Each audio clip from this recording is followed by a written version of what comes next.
Boy, I got a lot done today. Made some donations. Got groceries for the next week. Helped a neighbor remove a dead tree even. But the forecast was for rain. That's why I did all that stuff. And it was a beautiful day. What can I do about that? Welcome to What Is It About the Weather, a podcast where we explore the many ways that weather intertwines itself into our lives. I'm your host, Mark Jelanic. This week we're going to be talking about if you really can. Is there something you can do to improve your weather forecast? Before we get there, hope you're having nice weather. I did a little fall seeking this weekend. That's why things are running a little late. Got up into the mountains. Did some high pointing as well. You've heard me mention that before. It was wild. I mean, absolutely not weather you would recommend for climbing the tops of mountain peaks. But the good news was neither one of the hikes, despite the elevation, was particularly challenging. Both of them had a road that you could take, at least for part of it. Did it in two states here in the northeastern U.S. One is Vermont. The other is New Hampshire. The high points are like not next to each other, but they're relatively close within a couple hours. So decided to make a weekend of it. And the first one, it was really beautiful when you started the drive, and then you drove up into the fog, and the fog stayed with us the rest of the day. And it, just kind of made things slippery and slick, but it was okay overall. It's interesting. I thought about it on the way there that the perfect weather for hiking, if you know, like if you want somebody who's afraid of heights, or as I like to say, it's not about the heights quite often. It's about the fear of falling or something else, that causes that sort of disorientation or just worry that something's going to happen. Fog is the perfect weather because I can tell you, when I could see, the drop-offs were pretty significant, and I'm glad I didn't have to think about it. And with so much fog, I didn't have to. And the second one was similar. The second one it's a well-known place. It was up in New Hampshire, a place called Mount Washington. And until, 4 or 5 years ago, it had the highest recording for a wind gust. And it may have something similar for sustained winds, but the record was for gust of wind that was surpassed by a reading associated with a tropical cyclone in Australia, but it still holds the record for directly measured. And there's some pictures of this poor guy holding the anemometer that measured this wind. I mean, I feel for the guy who did it, because the one done with the tropical cyclone, of course, was from an automated station. Not to question the value of the reading, but that way, you can still have this record of someone directly measuring it. Any case, both were in the same day. Next morning, woke up, back to blue skies. But the part that's interesting about the New Hampshire one is I went up there. I may post a video of this in the shorts. It's well known, like I said, for its wind. And that did not disappoint. It was foggy and all that as well. But they'll close the road if winds get above 100 miles an hour. And this is one, essentially, you can drive to the top. It's been there a long time and was built out of the era coming out of the Great Depression in the U.S. when a lot of these kind of big construction projects were done. And this road was built during that time. And you even get a little bumper sticker with your car that says, this car climbed the Mount Washington Road or something like that. I've got it out there somewhere. Not that I'm going to put it on my car. But it also has a weather observatory up there that's it's well known, right, because of this. And it's the hostile conditions. They get lots of snow. They get lots of wind. And I did this video where it was windy. It wasn't as windy as it could have been because we were allowed to go up. But you went out to the edge of the observation deck, and I could literally lean into the wind. It was one of those that it's definitely going pretty fast. Now, if I were to estimate, I didn't have something to directly measure it. I would have said it was probably maybe a 50-mile-an-hour wind, maybe 60, somewhere in that range. But it wasn't blowing me over, but it could blow me backwards, sort of thing, if I didn't lean into it. It was a lot of fun. A hike that I can also do some weather nerdy things, always good for me. Weather was great. Cold front passed through. That was part of what was delivering that weather. And, it was just fall. Some of the leaves started to change. It was just nice. It was nice to get away. Some of the cooler air is going to come to where I actually live this week, and which will be nice because I'm ready for it. I know not everybody's in that, and you've heard me mention before, if there's a weather I like, it's snow, right? I love the snow. But if there's a season I like, it definitely is fall and all the things that go with fall. So I'm really looking forward to it and ready for some fall action. Been busy with work stuff, and it's always nice to get a break. The other thing I got a chance to do on this trip is use my Meteo tracker. You guys have heard me mention that. So played around with that a little bit. There were pros and cons. I'm not going to sit here and say it's all wonderful thing. And I'm trying to figure out the best way to utilize it for different activities I might want to use it for. The idea was, and they really promote it more for putting on a car, but they also promote it for like hang gliding or, being up in the air. Certainly I bought the one that had a bike mount with it, and I have used it on my bike. But to that end, I'm getting another device. Yeah, I know. I decided to go ahead and get another one that measures wind. This one, the Meteo tracker doesn't directly measure wind, and they may in the future. But for riding on my bike, I think wind's going to be a really important thing. So I got another little doodad to try. We'll see how that one goes. In any case, had some fun with that. The last thing that I wanted to share with you guys is that I did do a little bit more filming for Blue Sky Weather, and I really am close. I've not had the time to edit some of the videos that I want to get out there. I've got enough kind of put together, and these are going to be short. These are going to be like 1 minute to 3 minutes, somewhere in that range, and it's going to be on the YouTube channel, but the idea is pretty basic, just to kind of share things that I enjoy doing when the weather permits, right? Now, it doesn't mean it's always got to be a blue sky in my world, but it's going to be focused on less about the weather per se, even though there's always going to be, with me, some weather elements from time to time, and more about just getting outside and enjoying being outside. It's not going to particularly be indoor focused things. It's going to be the things we enjoy doing when, for instance, there's perfect fall weather. It was foggy, but I could be outside and do some fun stuff. So there's even some clips from this weekend as well. I'll let you guys know more when that goes out there. Now, a couple other things. Survey's still out there. I did something today. I got a few more responses.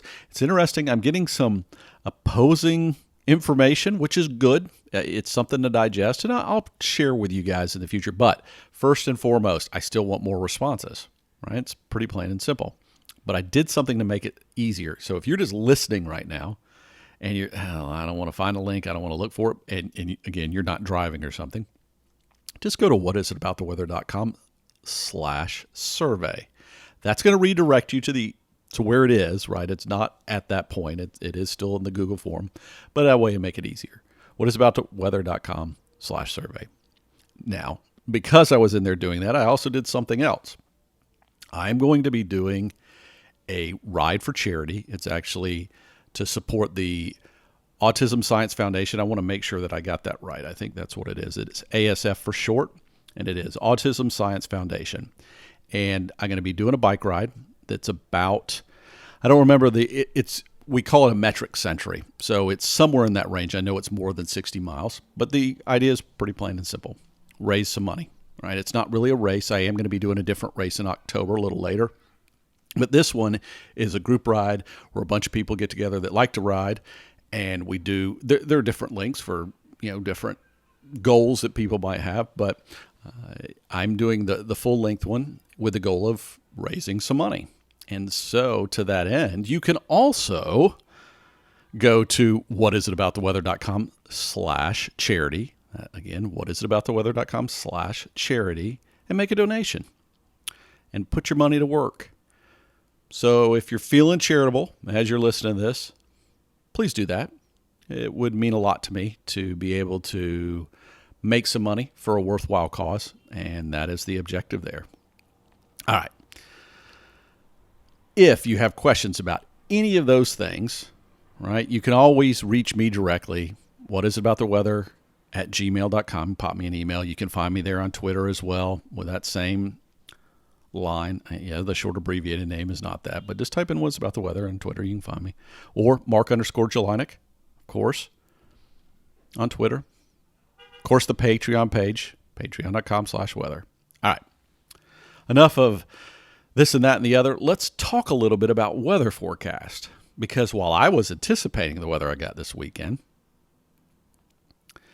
as you heard me in the intro, there are plenty of times when weather does not turn out the way we expect it, right? Not to say that the weather forecasts haven't improved, not to say that a lot of times it's just fine, but you may have a weekend day that you've gone and scheduled a bunch of stuff that, just is better if it's not taking up a rainy day maybe that you're going to do some things with, versus a nice fall day where you might plan to get out and do something, right?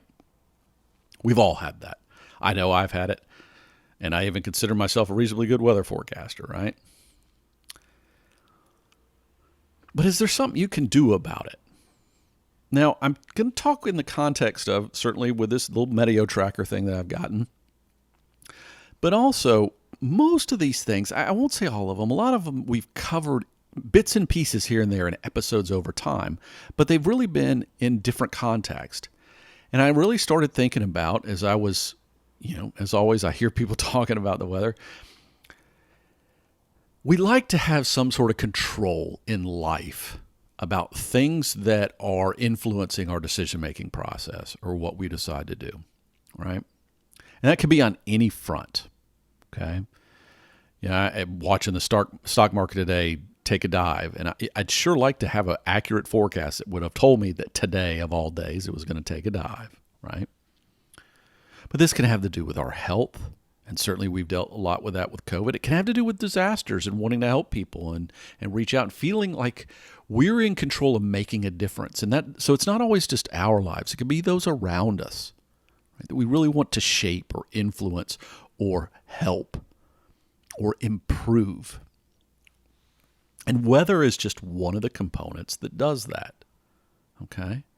So we get back to this fundamental idea of, is there something you as an individual or me as an individual or us collectively as individuals can actually do to improve the weather forecast we get so that you're less likely to be disappointed in the end?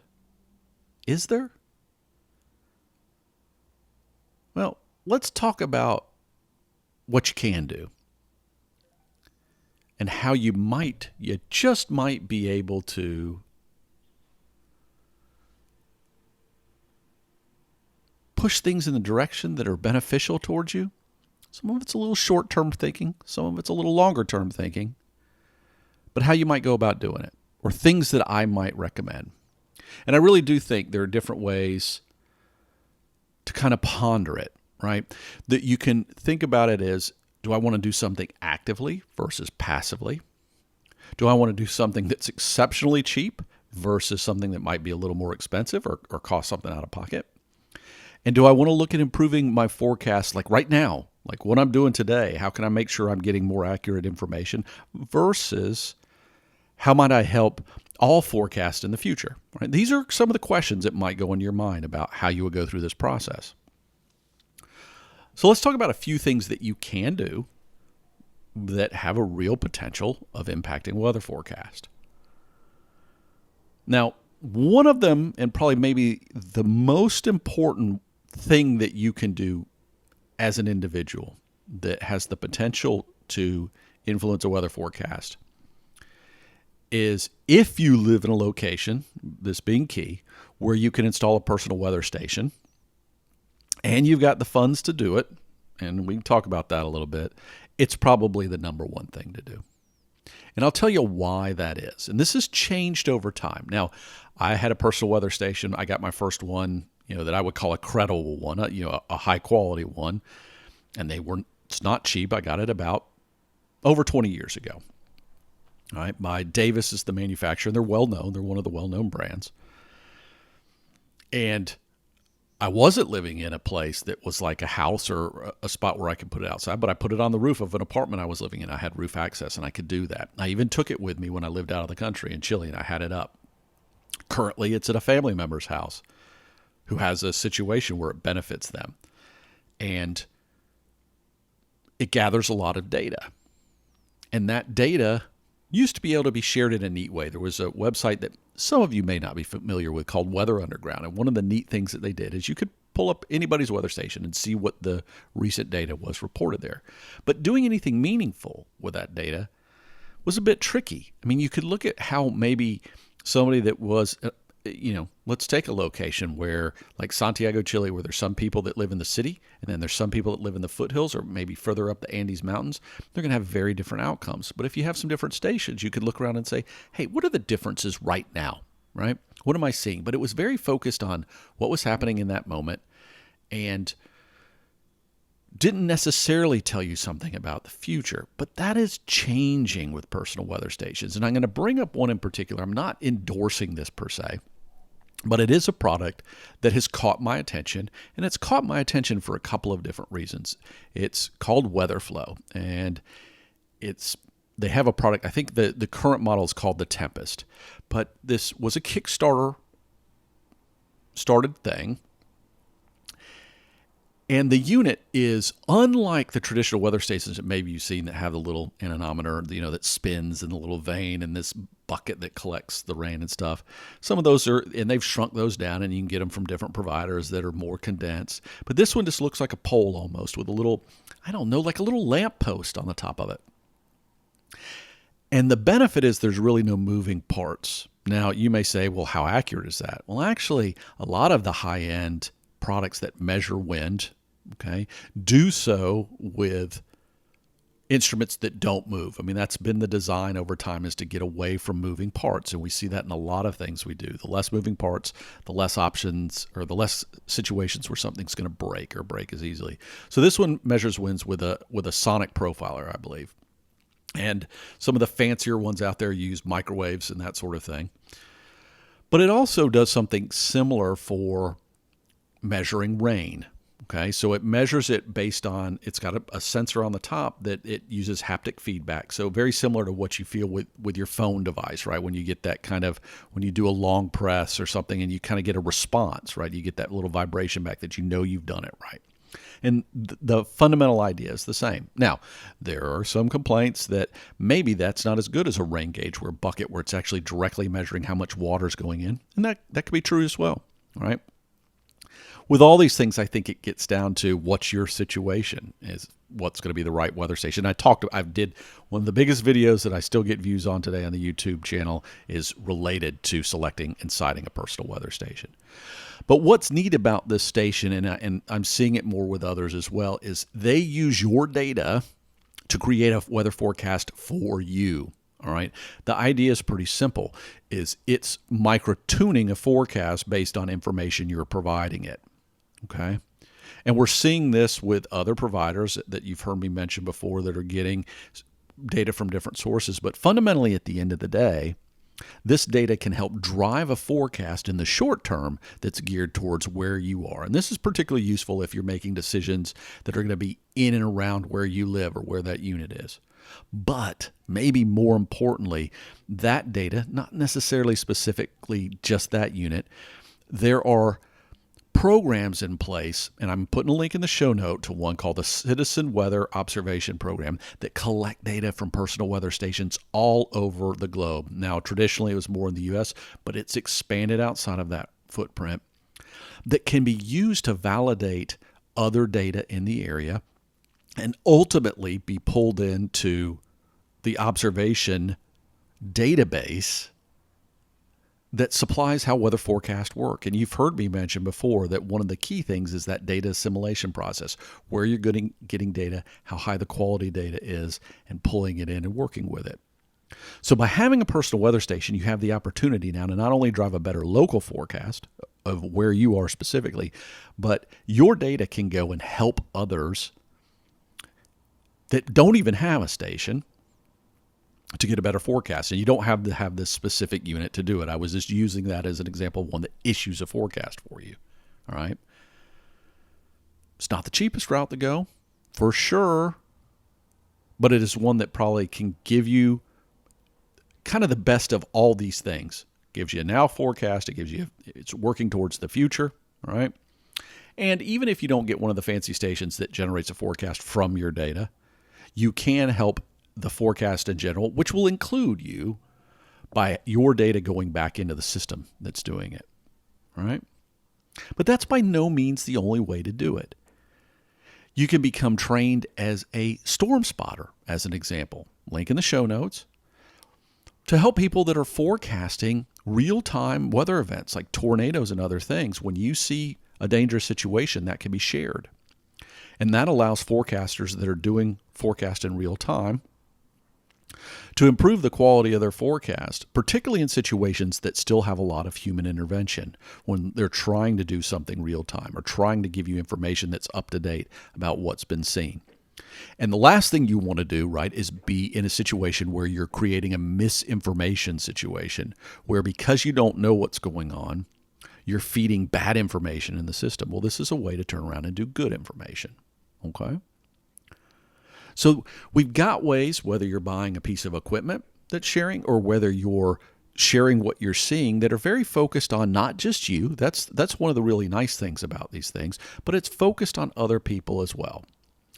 Now, one of the last things I want to talk about are these little personal weather devices that are starting to come out.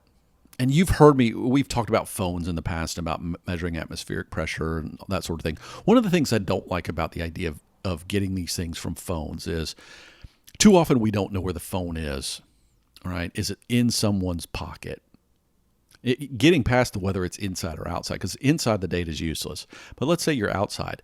Are you carrying it in your pocket, or do you have it in your hand? Is it directly in the sun? Is it getting an inaccurate measurement? Because a lot of times the phones aren't going to be tuned for those things. So while they may be able to provide some basic data, it's probably only going to be a piece no matter how you slice it.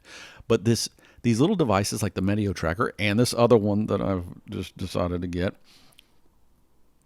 have the potential, all right, like those other systems that can share data, to share data in places that weather stations that, like personal weather stations that are stuck in a single location can't go. Now, we've got a long way to go to where we start taking those data and ingesting them into computer models, right, or forecasting models. But we're getting to the point where that could be a step. Where I do think they're useful, though, for now, is in your own personal forecast, right? Particularly when you're on the move or you're going somewhere. And you can take the data that's coming into you real time, whether it's from that device, okay, or from that device's system that's also generating a potential forecast. And this other one, I don't know how well it's going to do that. A lot of them try to project, hey, you can do something with this data.